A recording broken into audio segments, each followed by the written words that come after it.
In this lesson, I'm going to show you how to use this lens corrections tab. I'm using Photoshop 5.arw, the practice file, if you want to follow along. So if you go to this tab, you'll have two options down here, profile or manual. Under profile, you get sort of an automated way to fix a lens, quote unquote fix. Because what it's doing is it's going to try to remove any warp and vignetting that might come naturally from the lens you use. Typically, if you're using a wider lens, then you'll have more of a warp around the edges, which we were using for this photo right here, the Sony 16-35, all the way on 16 millimeters, so it was very wide on the full frame camera. So first, if we check Enable Profile Corrections, look what happens. This is the before and then the after. It becomes a little bit brighter around the edges, and then it feels a little bit like it might be warped, but what's happening is it's actually unwarping it to make everything look a little bit more natural, as if you were actually there. You'll notice that Photoshop already knows what camera, what model lens, and what profile we were using, and this is all automated and it's built into the metadata of this camera. If you don't have a smart camera, if you're using a manual camera or an old camera or a lens that doesn't match with the camera itself, in terms of manual camera, I meant like an old lens or something, you might not have this information. So you can go in and actually find the specific lens and model that you are using, and it will adjust it accordingly.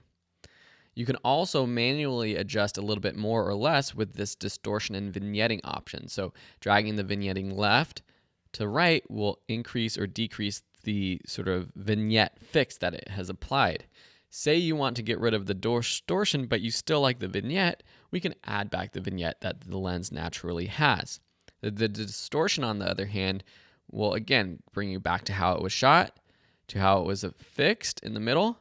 Or if you drag to the right, it will sort of flatten it out as even more. So you can adjust this to your liking.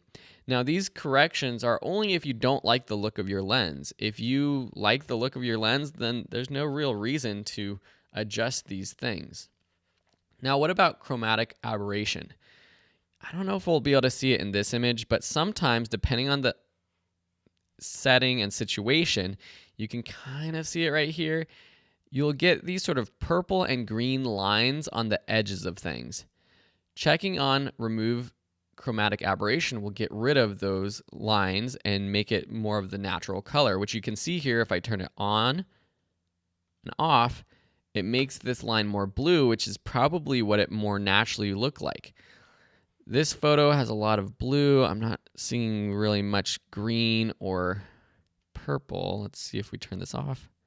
So this is a good example of a lens and a camera that doesn't shoot with a lot of chromatic aberration.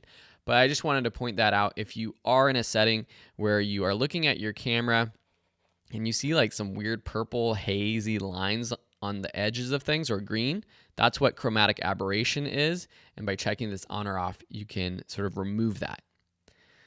Now, the manual tab right here basically allows us to do what is done here on our own. So let me go down here, say fit to view, so we can see our whole image, which is important when doing these types of corrections.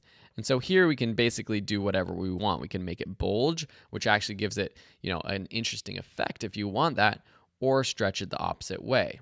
If you do stretch it like this, you'll want to go in and crop so that you don't see these edges. And if you see this sort of grid behind your photo, that means the background is going to be transparent. So you don't want to see that when you're saving your file. So you would want to crop in if you do that sort of distortion. And then same with the defringe. If you have a specific color, so let's zoom in here really quick. So this has that sort of purple fringe on this line. This is the chromatic aberration that if we increase the purple amount and then adjust sort of the hue angle, you can choose more or less, it will get rid of that. So see if I go to before, after, see how it got rid of that sort of purple line? This allows you to pinpoint either a specific green or purple to get rid of in terms of the fringing, which is what that chromatic aberration is. Let's zoom out one more time.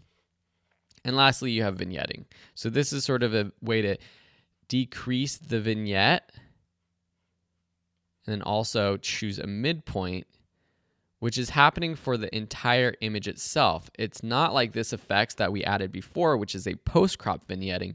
This is just fixing the entire image when you're zoomed out and uncropped, doing what is happening here in the profile, but in a manual way.